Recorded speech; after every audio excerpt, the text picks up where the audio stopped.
What's going on, guys? Welcome back to the GSMC Chip Shot Football Podcast, brought to you by the GSMC Sports Network. I'm your host, Manny Maradiega, live today on May the 1st, to start some new conversations around the NFL. April's behind us, the NFL draft is behind us, but that doesn't prevent us from still talking around some things being discovered around the NFL draft, new storylines to get into today, starting with T. Higgins and his contract development and how that's all being worked on. So far, nothing really has been made of that contract, but there have been some recent developments that I will get into. Then later on in the show, more on the draft. The Buffalo Bills selected Keon Coleman in the second round, and there were some few interesting nuggets taken away from his press conference, what he had to say in regards to his top 30 visit and what Josh Allen actually texted him the day right before he got drafted to start the second round. Josh Allen sent him a text, and I'll get into what he said specifically and what this could mean for the Buffalo Bills. And then to round it off, later on in the show, we'll touch on the Netflix special, their first ever live roast on none other than Tom Brady, debuting on May 5th. I'll get into more recent developments on that, who has been announced to be live at the event to take part in roasting the greatest quarterback of all time. So stick around and find out what entails in all those stories. And remember to like, follow, and subscribe to the GSMC Chip Shot Football Podcast. And before I start on the first segment, as always, if you have any questions or comments you want to make, please use the tip and donations link you see on your screen, gsmcpodcast.net. By using this link, your question will pop up in my chat box, and I can read the question on air and interact with you guys and just maybe have a different perspective on a segment topic that we're getting into. It's a lot more engaging, and it's a massive help for this show as well as all the other shows across the network. So again, if you would, please use the tip and donations link, gsmcpodcast.net, with any of your comments or questions. In saying that, we'll touch on T. Higgins now, the wide receiver, one of the star wide receivers for the Cincinnati Bengals. It was about 2 weeks ago that T. Higgins admitted ultimately that it was looking likely for him to play another year with the Cincinnati Bengals. He was asked about it at one of his youth camps, and he basically said that it's looking more and more likely he's open to returning to the Bengals. Nothing has been done so far around his contract, which has been probably one of the biggest stories, if not the biggest story for the Cincinnati Bengals this offseason, along with Jamar Chase and his contract situation coming down the road. Trey Hendrickson, now, like I talked about yesterday, requesting a trade and how he fits into the salary cap and trying to figure out all these contracts, including T. Higgins. But regardless of that, he is definitely a priority for the Bengals. He has done a lot of great things for them since they drafted him in the second round a few years ago. And since then, he has put up great numbers. He's had 1,000-yard seasons in 2021 and 2022. He's formed a great relationship and a very formidable duo with Jamar Chase. But I don't think most people will argue that Jamar Chase is surely the wide receiver one. That really isn't the problem here. The biggest issue with T. Higgins right now, he has no problem with staying in Cincinnati. It's not like he has a problem within the team. It's not working with him and Jamar. He's not getting enough receptions. It's not anything like that. It's just like most receivers who find themselves in this situation around fifth-year options, franchise tags. The biggest issue is just getting or feeling valued, I should say, by the team that they're on and getting the money that they feel that they deserve. And the biggest issue for T. Higgins is that Cincinnati has not offered him another year since about over a year ago was the last contract offer that they proposed to T. Higgins. Kelsey Conway of the Cincinnati Enquirer reported that the Bengals' offer to T. Higgins never actually approached that $20 million per year range, and it was nowhere near the desired amount of money that T. Higgins and his group of representatives would be satisfied with to move on to talk about the guaranteed money. It never got to that point. And thus you saw him request a trade already to try and apply some more pressure to the Cincinnati Bengals for a new deal. But he was ultimately franchise tagged, and because of that, he almost lost all of the leverage he could have had by requesting a trade. It's not like they have to deal him. He's on that franchise tag, so like most other players, he is expected to play with them, at least for this coming year. And then I'm sure they're going to revisit this during the season or into next offseason. I highly doubt they want to let him test free agency, but like I mentioned with Jamar Chase and already signing Joe Burrow to a massive extension, how does this all fit into the books, as well as trying to build a competitive team and have great players all over the roster, not just accumulated to a few positions on the offensive side of the ball. So that's a big thing. And on that franchise tag, also one more thing. There were a lot of players franchise tagged before the deadline, of course, and since then, most of them have been signed to extensions. T. Higgins is one of only two players that were franchise tagged, that remain franchise tagged, that didn't sign extensions. L'Jarius Sneed was tagged, but he was traded to the Titans, and he signed that massive extension. Josh Allen signed also a massive extension to stay with Jacksonville. Brian Burns also tagged, but he was traded as well. A lot of them have been able to figure out long-term extensions already. The only other one that hasn't is Antoine Winfield from the Tampa Bay Buccaneers. I've reported a while ago that he was looking likely to figure this all out soon, but nothing has really moved on from that point. So still, Winfield and T. Higgins remain on that franchise tag. But unlike Winfield, nothing has moved in really almost a year for T. Higgins and trying to figure out the kind of money that he feels he deserves. And more on what Kelsey Conway reported from the Cincinnati Enquirer. She touched on that the main focus for T. Higgins is looking to get a deal somewhat similar to the deals you saw from Michael Pittman, Terry McLaurin, Deebo Samuel, all around that 24, or I should say probably 23 to $27 million range, I would assume, would get the deal over the line for T. Higgins and get this process moving a little bit more. Higgins will make around $22 million on that franchise tag, so they're already paying that amount, but to not offer him $20 million up to this point, it's pretty ridiculous and borderline disrespectful if you want to go that far. I don't think I'm willing to push it that far, but this is one of your most premier offensive skill-based positions that makes a difference when he's on the field, and when he's on it, he's engaged in everything. That connection he has with Joe Burrow, not to mention all the attention that Jamar Chase attracts to his side. T. Higgins is a very valuable weapon for them. They also lost Joe Mixon already, and they're bringing in other guys like Mike Gesicki. They drafted Jermaine Burton from Alabama, but in terms of just reliable NFL experience, consistent weapons, Jamar and T. Higgins are the ones for Joe Burrow. With no Joe Mixon now, you bring in Zach Moss, and you don't know how that's really going to work out. I would have to imagine that you want to do everything you can to try and keep Higgins on this team. Now, of course, you have to take into account the big question. You signed Joe Burrow to a massive deal already. That's logical. He's the quarterback. He's played well in the playoffs, getting you to a Super Bowl. But then you look at Jamar Chase, and I mentioned before he is the undoubted number one receiver on this team, and the way that he's performed, generational type of player for the Cincinnati Bengals, you would have to imagine that the way that the market's going for the wide receivers, he's going to want up to at least $30 million, if not more. How does that all take into account trying to fit in a $30+ million receiver, another $25 million receiver, and plus your quarterback, Joe Burrow, who is the highest paid quarterback on an annual salary basis? You can't have all of them be the highest paid and still have a lot of money to work with for the rest of your team.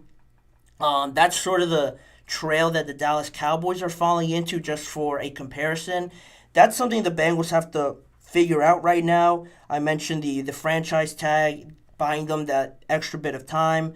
But he will be eligible to be a free agent in 2025. And the craziest thing that I didn't know is that 18 wide receivers are making more than $20 million already per year. So to imagine T. Higgins wanting at least 20, that has to be the absolute bottom that you have to talk to. But for now, they haven't really offered it to him that much. He seems a little bit frustrated by it, but acknowledging that he doesn't hold the leverage up to this point. To have 18 wide receivers paid more than T. Higgins, just based on talent, I don't think anybody could name that many that they would take instead of T. Higgins. So he just wants really the biggest overall take from this is getting the value that he deserves, getting the money that he believes the Bengals should have for him based on all that he's done for them. I mentioned the 1,000-yard, a couple 1,000-yard seasons already. Also, to just touch on that as well, those 1,000-yard receiving seasons are great, but he is coming off of a pretty poor one with no Joe Burrow being injured and really just the offense up and down, losing a lot of pieces. He only had 42 receptions. He was injured as well. Only 5 touchdowns and 656 yards. All were career lows. But overall, I don't think you could just hold that on T. Higgins. It's not like everybody else was humming on offense. It was a down year for the whole Bengals team. They didn't make the playoffs, and now this year you want to look to try and get back in there again, which is why you have Zach Taylor and every other member of the Bengals organization saying that they expect T. Higgins to be here, they want him to be here, because I think in the back of their minds, like most people I think will start to realize, is that it is coming down to crunch time a little bit with these contracts. They're going to have to make a decision. They're lucky that they have the franchise tag there to try and figure out the exact numbers, but I think they are coming to a realization that they're going to have to make a decision, a tough decision, and waiting up until next season or halfway through the season to see how T. Higgins develops. Say he has another down year. Now with Joe Burrow coming back and Jamar playing great, if T. Higgins struggles, then that decision becomes a little bit easier, so it makes sense, but it becomes tricky if T. Higgins plays really well and he's having a career year, then the decision becomes extremely hard at that point. So weighing your options on waiting longer and not hoping, but just seeing if he plays bad or has a career year could weigh your options in either direction. So that's something the Cincinnati Bengals have to, decipher between. They drafted Jermaine Burton there to add a little bit of depth there, I assume, thinking beyond T. Higgins if he moves on. So that's an option that they have, but, it just makes this year coming up for the Cincinnati Bengals that much more important. They have Joe Burrow coming back, hoping to keep him healthy and upright with all the additions that they made, especially with Trent Brown on the offensive line. I'm sure they're going to go all out this year, all in, if you would. Another popular phrase used this offseason. The Bengals, they haven't said it, but they're looking like they're going to be all in. With these contract talks coming down to the wire, I expect them to really push hard to make a Super Bowl or make it a late run into the playoffs this season. So that's where they stand with T. Higgins. I don't expect anything to get done thus far, but you never know, really, with these contracts. There's a lot of teams that need wide receivers out there. Maybe they get a trade offer or something like that. But for now, T. Higgins is expected to be a Cincinnati Bengal in 2024. So with that, we will move on with the show and into the next segment. After the break, I'll get into more NFL draft talk around the new duos that I am really looking forward to seeing in 2024. A couple of rookie duos, some rookie mixed with some veteran duos that I think are going to be must-see TV next year in the NFL. So stick around and find out how I have them ranked, who made my list, and who just barely missed the cut. All coming up right after this break. You're listening to the GSMC Chip Shot Football Podcast. I feel like I'm losing my mind. Is everybody in the world blind? Please, Lord, give me a sign, a sign. I feel like I'm losing my mind. Is everybody in the world blind? Please, Lord, give me a sign, a sign.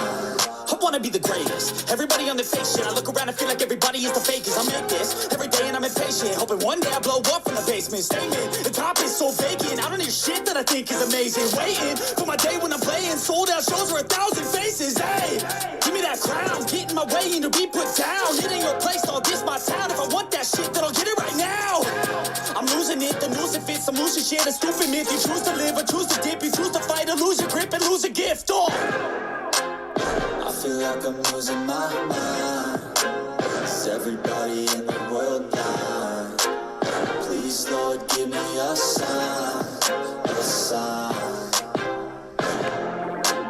I feel like I'm losing my mind. Is everybody in the world blind? Welcome back to the GSMC Chip Shot Football Podcast to dive into the second segment around the most electrifying duos that I am really looking forward to watching in this next year in the NFL.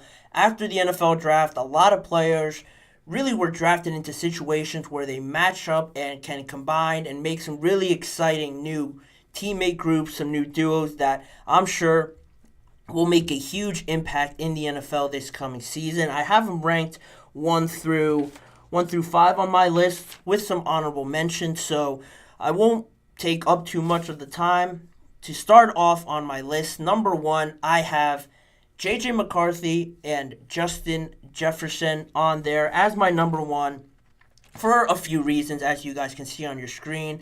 But also, you're talking about possibly the best receiver in the NFL, and J.J. McCarthy coming off probably the most momentum out of any quarterback in the draft, just coming off of winning that national championship, and the transition from the Michigan offense, all that talent they had on that side of the ball, and really all over their team, to Minnesota, where they have Aaron Jones, Justin Jefferson, like I mentioned, Jordan Addison, TJ Hawkinson, a great O-line, and playing under Kevin O'Connell as his offensive coordinator. I don't think you have a closer transition from college to the NFL. I've said that this was my favorite destination for not only J.J. McCarthy, but for really any of the quarterbacks that were drafted there. Minnesota didn't have to move up. He basically fell to them at their spot, so that works even more in their favor. And to just compare J.J. to the situation that was already there with Kirk Cousins, obviously he moves to Atlanta. You look at how they compare to each other, the physical traits with JJ, I think surprised a lot of people, and he offers more physically in terms of being able to run with the ball, his escape ability. I think he has a bit more arm talent than Kirk Cousins, and just you get younger, the position as well does play a factor into my decision as to why I have JJ and Justin Jefferson as my most anticipated duo to watch in 2024. And just one other thing that I wanted to mention on this duo. You look at Kirk Cousins, and a big just problem people have with Kirk is, he has a great regular season. He was on his way to having probably his best one. But then you get to the playoffs, and it almost seems like you hit a wall, and you just hit the limit with Kirk Cousins not being able to move very far in the playoffs. That's always been a just gripe that people have with Kirk Cousins. Not to say that JJ now can come in and you can expect him to just move on and go late into the playoffs. But I think there is something to say about performing well in huge moments, significant moments, regardless of the context of it. You look at the Michigan game against Alabama, he made a couple big plays in that game. And then in the national championship, their offense played almost a flawless game to really roll over Washington and really just handle them with ease. And I think there's something to say in those moments, regardless if it's in the college level, the pro level, or just more amateur levels than that. Being able to perform in those moments, JJ doesn't seem to shrink away in those moments. So I think that will play a big part in just collaborating with this team, getting them to that next level that I think nobody will doubt that they have the talent to do it. They just need the quarterback and someone to lead them into that next step. I think JJ will do that with the help of Justin Jefferson. I think they're going to create a lot of noise in the NFC, pretty much up for grabs in that division and throughout the whole conference. I can see them sneaking up on a lot of teams and making a lot of noise in their first year together. And in saying that, I can move on to my second team I have on this list.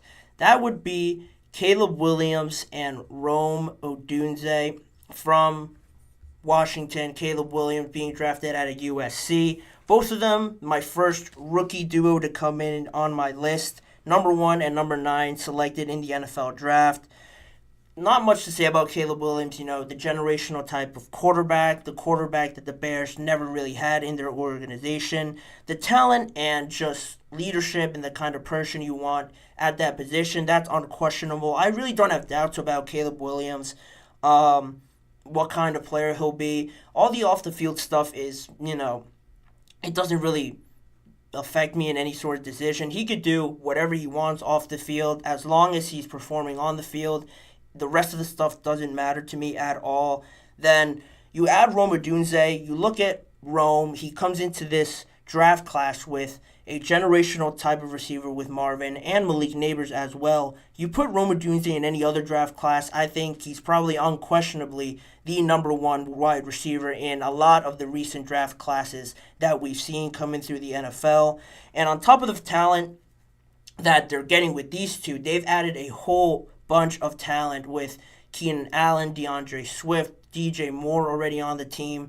Their offensive line is getting better. I think there are 1 or 2 spots that they would like to improve, but that's definitely the most ideal situation that any of these new quarterbacks that the Bears have been able to bring in have been faced with. Caleb is definitely walking into the best situation of any of these quarterbacks, and that's a huge testament to their general manager, Ryan Poles, their head coach, Matt Eberflus, really doing their due diligence to try and make this as easy for Caleb Williams, surrounding him with everything he needs, bringing in Rome Odunze as well. I think these two are going to form a very dangerous duo in the NFL. Again, in that NFC North, which overall as a division might be one of the most exciting in this year's NFL season. I'm definitely going to be tuning in to watching a lot of those games. You add the Lions in there as well, the Packers with all their young talent. That division from top to bottom, I don't think you can name a real legitimate top team that you're really confident can win that division because it's also spread out. There's so much talent in there. Caleb and Rome will add on to that, and I'm very excited to see them play in this year's NFL season. Moving on with the list, however, at number 3, it looks a little suspicious just because I cheated here a little bit. I don't know who is going to be on the 49ers when the season starts. It could be Brandon Ayuk, it could be Deebo Samuel, it could be both of them, but I wanted to include Ricky Pearsall in here as well. And if all of them are on the team, that's even better because they would fit into my number 3 spot as I have them here on the screen.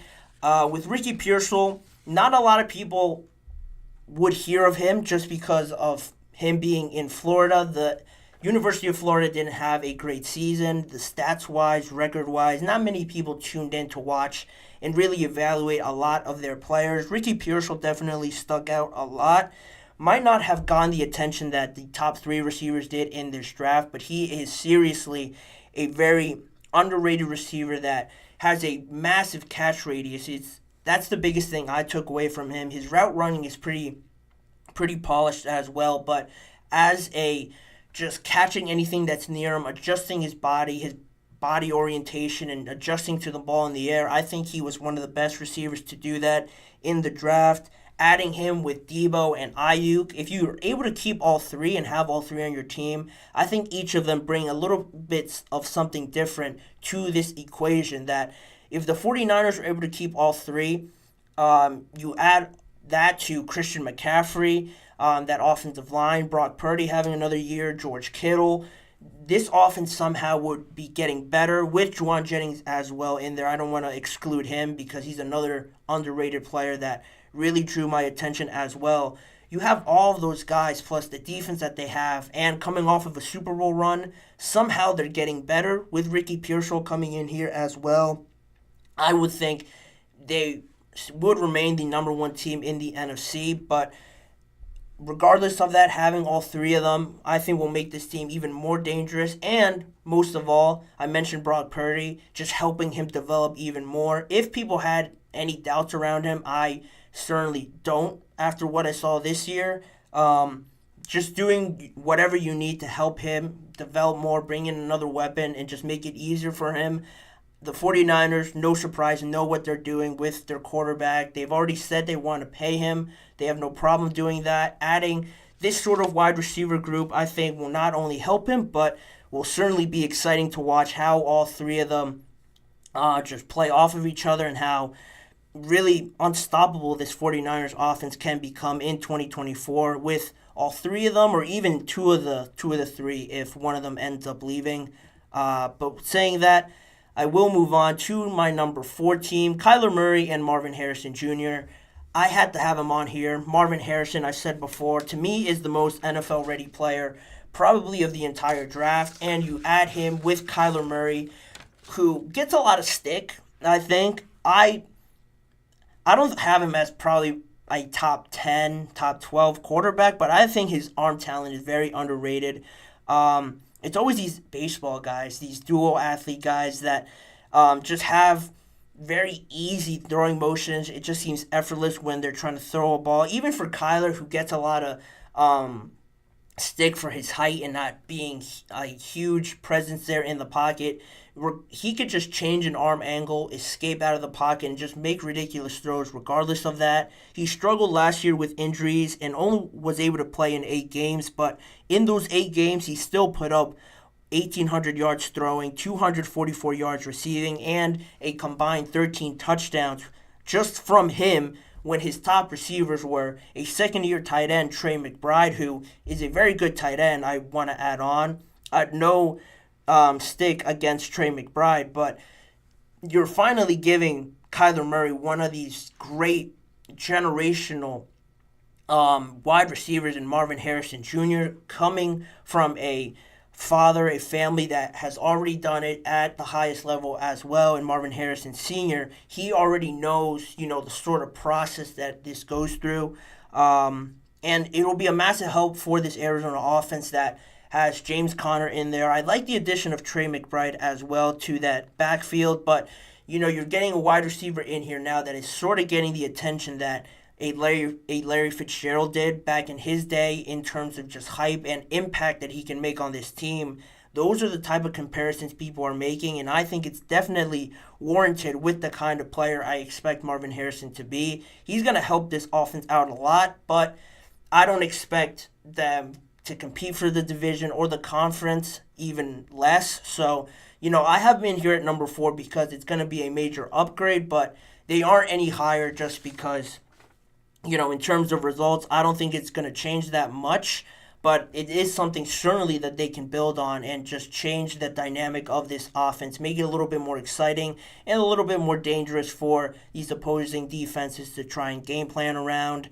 And with that, my last duo I have on here, I had to include them, the rookie duo for the Los Angeles Rams, Jared Verse and Brandon Fisk, both being drafted to the Los Angeles Rams, both coming from Florida State University. I think it's too good, too awesome to not have included on here. And on top of the fact that they're both great players of need for the Los Angeles Rams.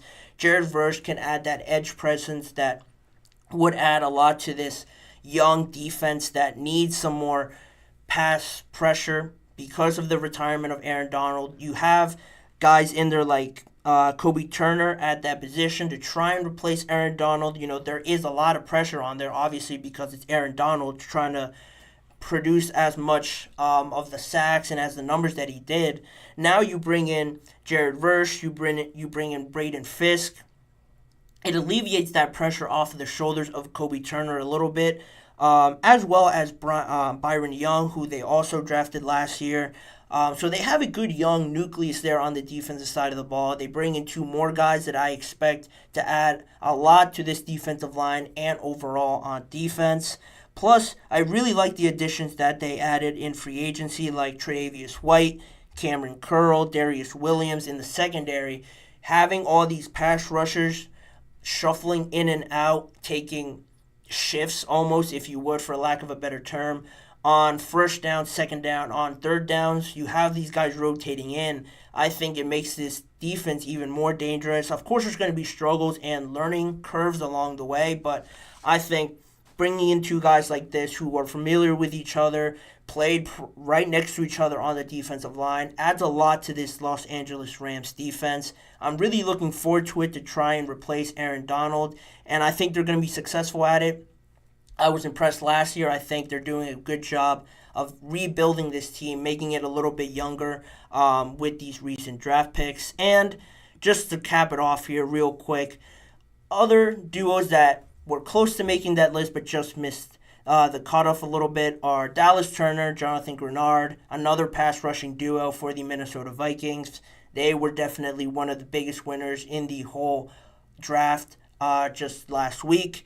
Then again, the Rams are on here as well, Kyren Williams and Blake Corum. Similar players, I'm sure. I saw Sean McVay say that he saw a little bit of Kyren Williams in Blake Corum, so that makes sense. That's a dangerous duo as well. With how good Kyren Williams was and how good I think Blake Corum's going to be in the NFL, just coming from that Michigan program, I think that could be an underrated running back duo that we see in the NFC. Devontae Adams and Brock Bowers, I had to add them in there. Regardless of who's throwing them the rock, they could have me throwing them the ball, and I think I would do just fine getting Devontae Adams and Brock Bowers, 2 of the best at their position at the college level and at the NFL level. Their numbers that they usually get, they're that good. I think it was a great pick by the Raiders to just add more talent to them. They just about missed the list, but they're also somebody to keep an eye on. And then just to round it off, Patrick Mahomes and Xavier Worthy, of course, I had to have them on here. The rich just get richer in Kansas City. Patrick Mahomes has another weapon to throw to. The fastest guy ever recorded in NFL history at the Combine. He is now on the Chiefs, on their way potentially to a 3rd Super Bowl in a row. He'll surely add to that campaign that they have going there. I had to include them at least on this list, on this segment. So that's it. That's my list. Those are my top 5 plus the honorable mentions.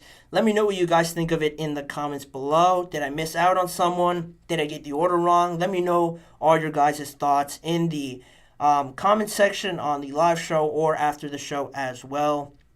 But in saying that, I am able to move on with the show. We'll go into another break right now, and on the other side, we'll get into another duo that is forming in 2024, Josh Allen and his new wide receiver, Keon Coleman. There was a little bit of an interaction between them after the fact that the Bills drafted Keon Coleman. I'll get into that and what Josh Allen texted him the night that he got drafted. So stick around and find out all of that stuff on the other side of this break just in a few seconds. Looking for your daily fix of sports talk without having to pay for it? GSMC Sports Network is available on YouTube. Just search GSMC Sports Network. Get your fix of daily sports talk shows on YouTube. Absolutely free. NFL, college football, NBA, MLB, MMA, UFC, fantasy football, and so much more. GSMC Sports Network has shows running all day long, with new sports shows starting every 2 hours. Just like on your favorite cable sports channel, except GSMC Sports Network is absolutely free. Just search GSMC Sports Network on YouTube to catch one of your new favorite shows, like the GSMC College Football Podcast, Chip Shot Football Podcast, Hoops and Heels Women's Sports Podcast, GSMC Basketball Podcast, and so many more. Check it out for yourself. GSMC Sports Network, now available on YouTube absolutely free. Search GSMC Sports Network on YouTube right now. Back here on the show to dive into the third segment. Again, continuing on that duo, these new duos formed in the NFL. We'll go over to Buffalo and talk about Josh Allen and Keon Coleman. Of course, the news around the NFL before the draft was that the Bills traded Stephon Diggs. And then that just sparked this whole conversation on who's going to be catching passes from Josh Allen. You saw in the draft how it was all developing. The Bills were coming up on their pick, and they traded back a few spots with the Kansas City Chiefs, and everyone made a big deal about it because they traded up with them. They got Xavier Worthy, and then everyone starts to, poke fun at them at how the Bills love making the Kansas City Chiefs better, and, that's a whole meme, a whole joke going on, but, the Bills later claimed that was the best offer they got, and if that's true, this really is a no-brainer to accumulate picks and still get the guy that you wanted in the end. Of course, they traded back into the second round with the Carolina Panthers, so they didn't actually have a first-round pick, and we had to wait until the second night to start with the Buffalo Bills when they drafted their new wide receiver, Keon Coleman, at pick number 33. Coming off a year when he had 658 yards, 11 touchdowns last season. He's only 20 years old, coming out of Florida State University. Immediately, people will look at him to build that connection with Josh Allen and be, that number one guy. He is their first pick in the entire NFL draft. Right away, they need a wide receiver, so people will put this pressure, put these expectations on Keon Coleman to be that guy for Josh Allen. And on that topic, it seems like Keon Coleman is up for it. If you saw the press conference, it was pretty funny, some moments that he had on there, some answers to questions. He seems like a very young guy, 20-year-old that is in the NFL and just taking everything as it goes. It's very entertaining and refreshing to see.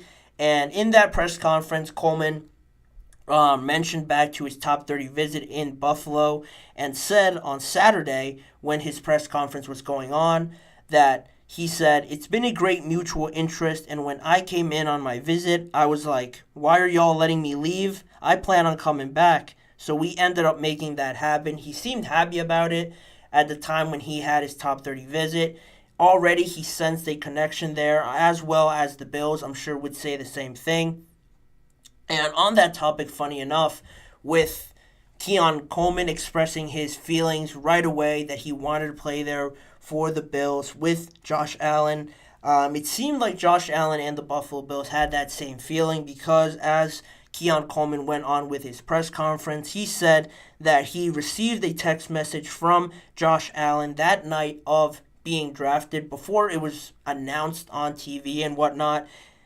Keon Coleman said, he texted me, he referencing Josh Allen, he texted me the day of and was like, "You're the guy I want. I watched a lot of receivers and I want to play with you."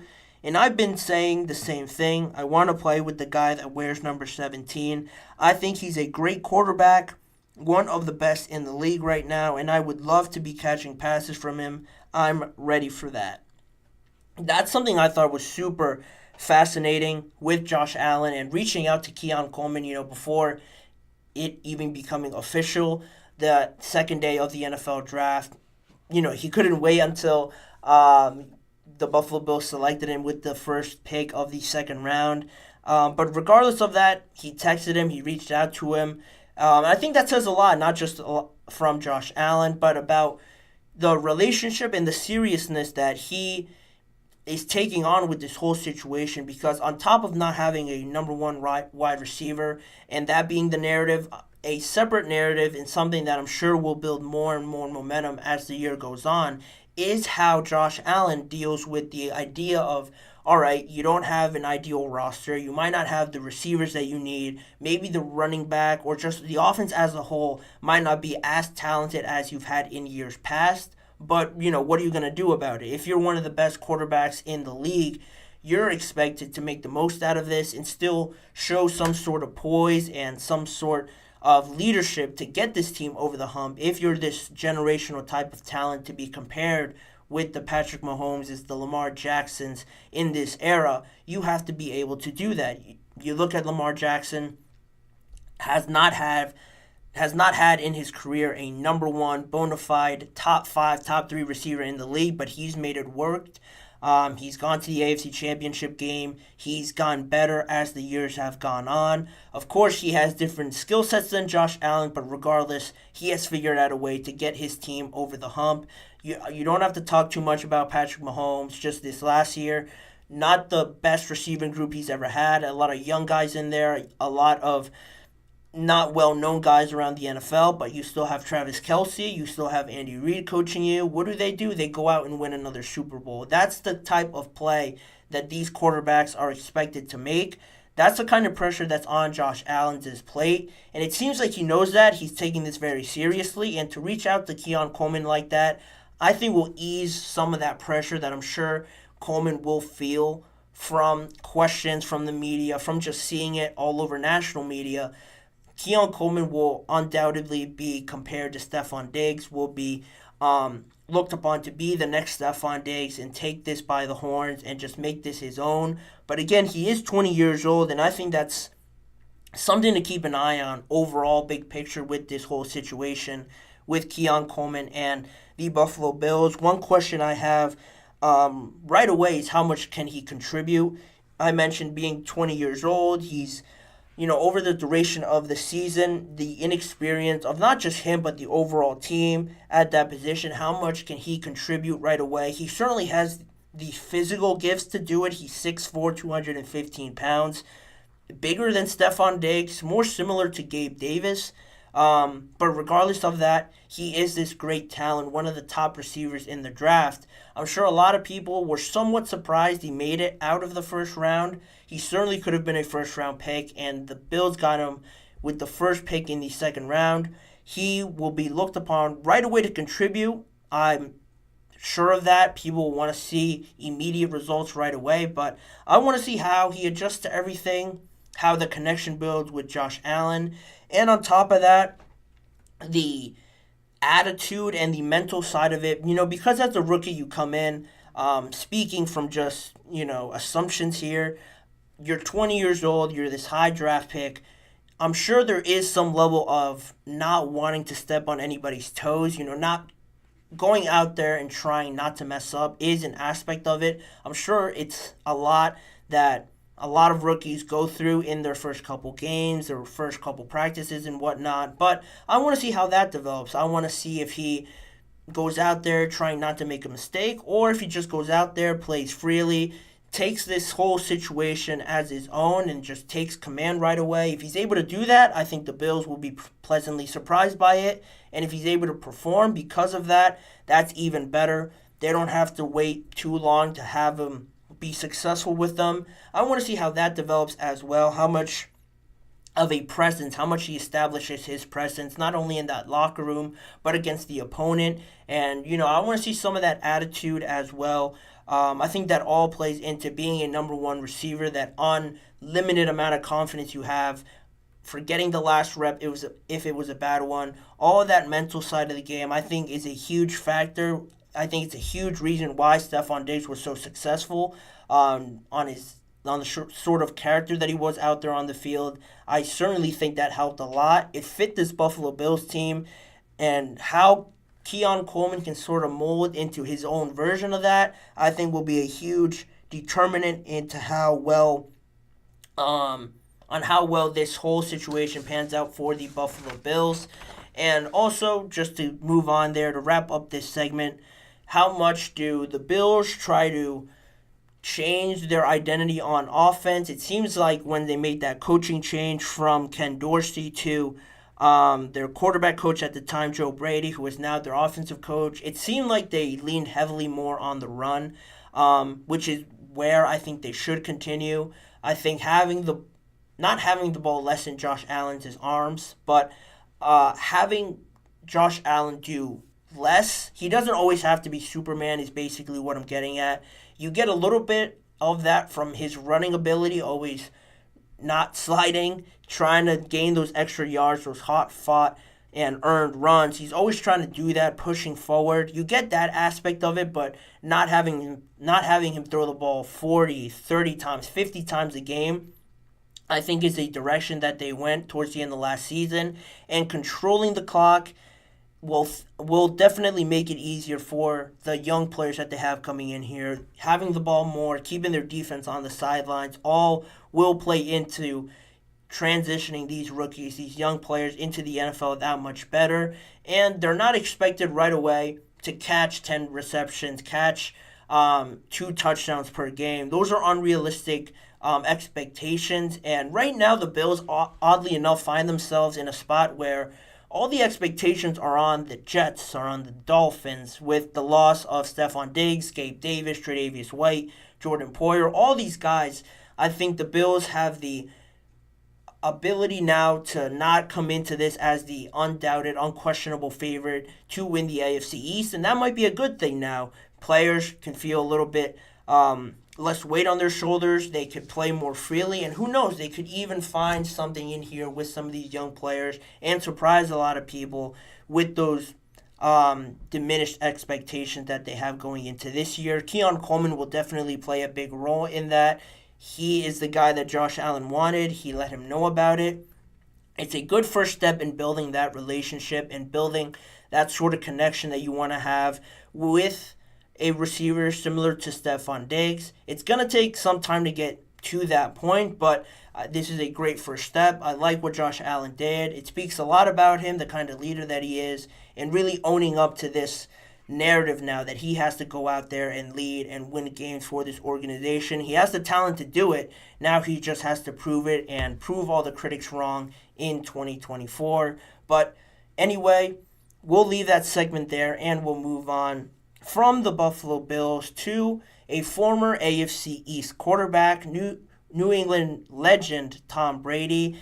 I mentioned on a YouTube short before that he will be on a new Netflix live roast session on May 5th, just in a few, or actually next week here. More people were announced on that special. Before, it was only Kevin Hart. Now a whole new cast of people that will feature on the episode have been announced. So I will talk about that in just a few seconds. Who will be there? What goes into this event on May 5th? So stick around and find out more details on that Netflix special coming up in just a few seconds.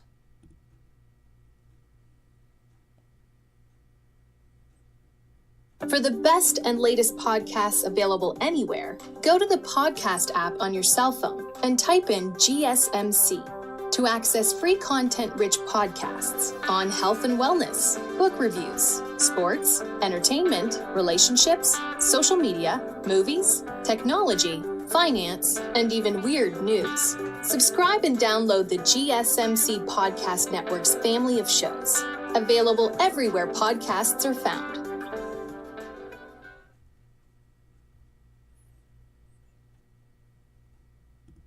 Thank you for joining me back here on the show, the last segment on the GSMC Chip Shot Football Podcast. Now talking about more off the field related topics with Tom Brady. I spoke before about Netflix's announcement of the greatest roast of all time, or the GROAT as they're calling it, GROAT, will air live on May 5th at 8 p.m. Eastern Time, only on Netflix. It will be the first event that will be unedited, broadcasted, live streamed from the Kia Forum in LA at their annual comedy festival for Netflix that takes place from May 2nd to May the 12th. This is part of their whole annual festival that they do, and part of that is this new Netflix special, the first ever live roast. It will also make more history by being the only live roast to air unedited and uncensored on any TV or streaming platform. And of course, they had to have the GOAT, the greatest of all time, Tom Brady, be the first victim to receiving this just flurry of roasts from a lot of people that have been announced recently. Originally, it was Kevin Hart and comedian Jeff Ross who will host this event. Jeff Ross Jeff Ross, if you haven't heard of him before, is known for his years on the Comedy Central specials, hosting those sort of roasts on famous celebrities like Alec Baldwin, Bruce Willis, Shaq, Kenny the Jet Smith, Charles Barkley. All of them have participated in it. If you haven't seen it before, I highly recommend it. It's very funny, and I expect it to be more of the same. You add on Kevin Hart. They're all going to have a go at Tom Brady in good fun. And when this was first announced, I want to say a week or two ago, they were keeping the rest of the people that were supposed to be there a surprise, but just hyping it up, saying it was an all-star studded group of people that will have the opportunity to roast Tom Brady. And they've announced a few more of them, ranging from old teammates of Tom Brady, Julian Edelman, Rob Gronkowski will be there. Randy Moss was announced that he'll take part in it. His former quarterback mentor, I guess if you would, Drew Bledsoe will be there, and even his former coach Bill Belichick will also have a go at Tom Brady. That one was by far the most surprising one to me. This doesn't seem like the kind of thing that Bill Belichick takes part in, cracking jokes, making people smile, easing the tension in the room aren't all qualities and characteristics that you would name with Bill Belichick, just as how he was as a coach and what other people will say about him. It just, to me, it doesn't seem like something Bill Belichick will do, but he is on the name of people that will take part in it. You also have Ben Affleck in there, a very big fan of Tom Brady. He's at a maybe right now, questionable to take part in the event.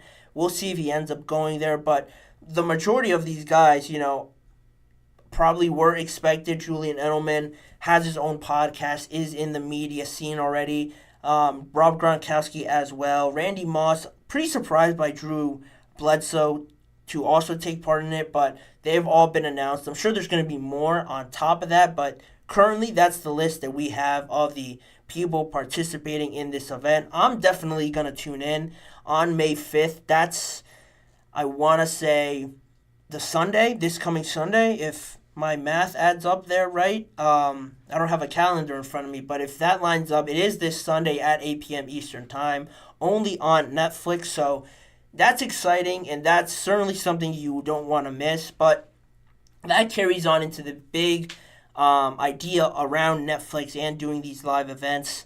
It's not the first live event that's coming up on Netflix on their streaming platform. You also have the Jake Paul versus Mike Tyson fight that will air on Netflix as well. And to add on to that, it will now be recorded as an official fight. It will go on either of their records. If one of them will obviously win, whoever loses, it will go on their official record. So even more of an incentive to tune into Netflix. And this is the sort of things that just take the streaming platforms, take companies like Netflix to this next level.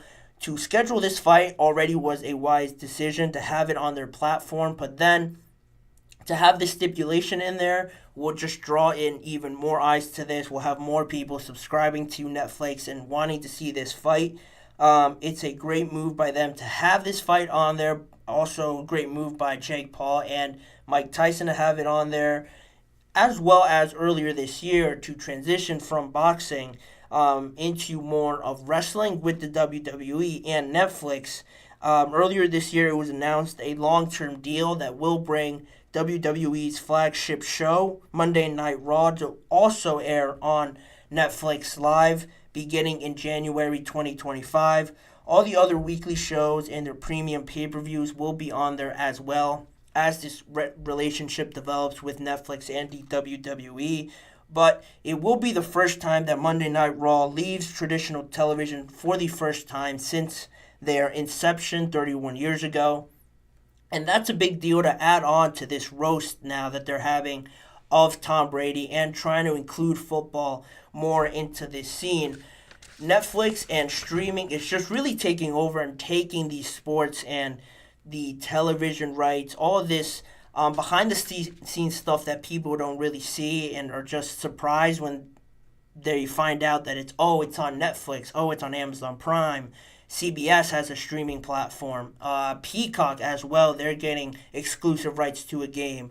All of these things are just sort of starting to creep their way into the sports world, and I think it's awesome to see more and more as the generations goes on, and really with, I guess, my generation, it's a lot more of course, social media, but a lot more streaming and a lot more of getting your information from these non-traditional sources that now they're taking advantage of it.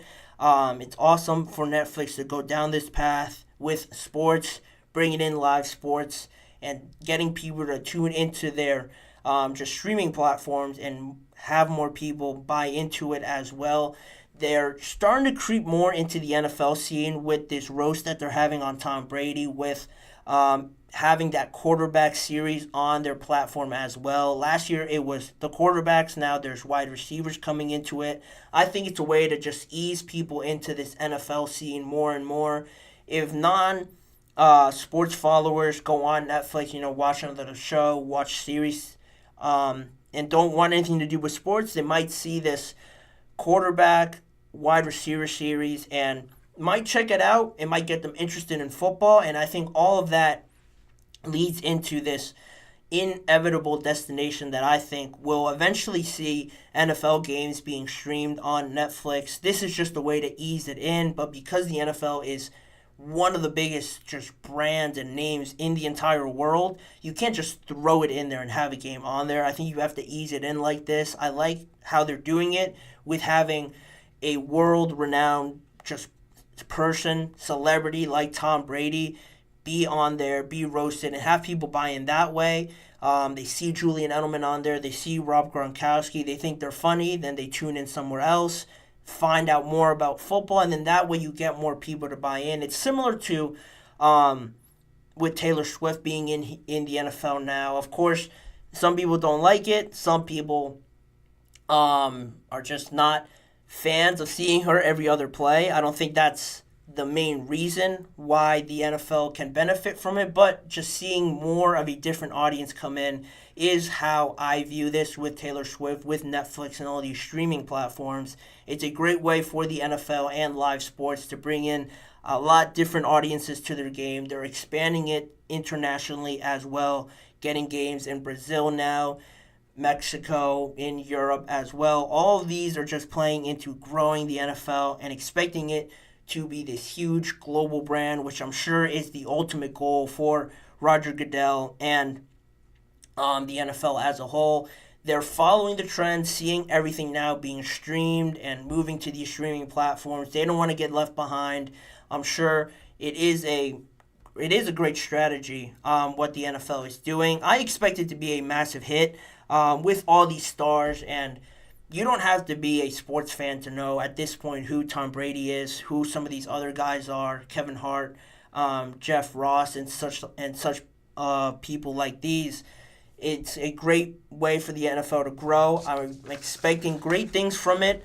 I'm expecting to see more develop off of this with Netflix, Amazon Prime, and Peacock and stuff like that. It's the way that the NFL is going. It's the way that watching TV, getting your entertainment in somehow, that's the trend that is going right now in just the world and how the world gets their information.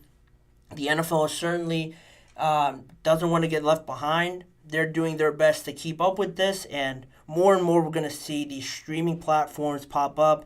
People are just going to have to get used to it. There's certainly a transition to all of this, but I'm expecting great things. I'm definitely going to tune into this. As a reminder, it does air May 5th at 8 p.m. Eastern Time. For anyone with a Netflix subscription, check it out. I'm sure it's going to be funny. With all the people that are on there, I'm certainly going to tune in, and I think you guys should too. But with saying that, that will do it for my time here on today's episode. I want to thank you guys for joining me, as I always do, to the latest episode of the GSMC Chip Shot Football Podcast, brought to you by the GSMC Sports Network. Please remember to like, follow, and subscribe to the show, as well as following us on other social media platforms like Facebook, Instagram, X, and TikTok for more of the network's content. If you want to see more of me and this show, check out the GSMC Sports Network channel and the Podcast Network channel on YouTube for YouTube Shorts that are posted on there daily.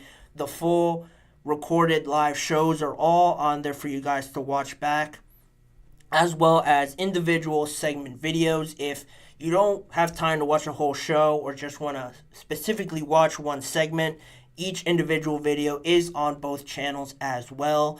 And as a reminder, tune in every weekday at 6:30 p.m. Eastern Time on both of those YouTube channels for more NFL content, discussions, and just conversations about football in general with me, Manny Maradiaga, as your host. Thanking you guys for tuning in today, and I expect to see you guys all back here again tomorrow.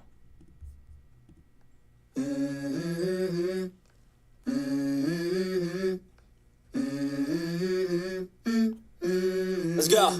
I wake up to a little bit of drool on my pillow, feel like it's gonna be a bad day. Yeah, I'm tired of shit, and the coffee ain't hit yet, damn, ain't that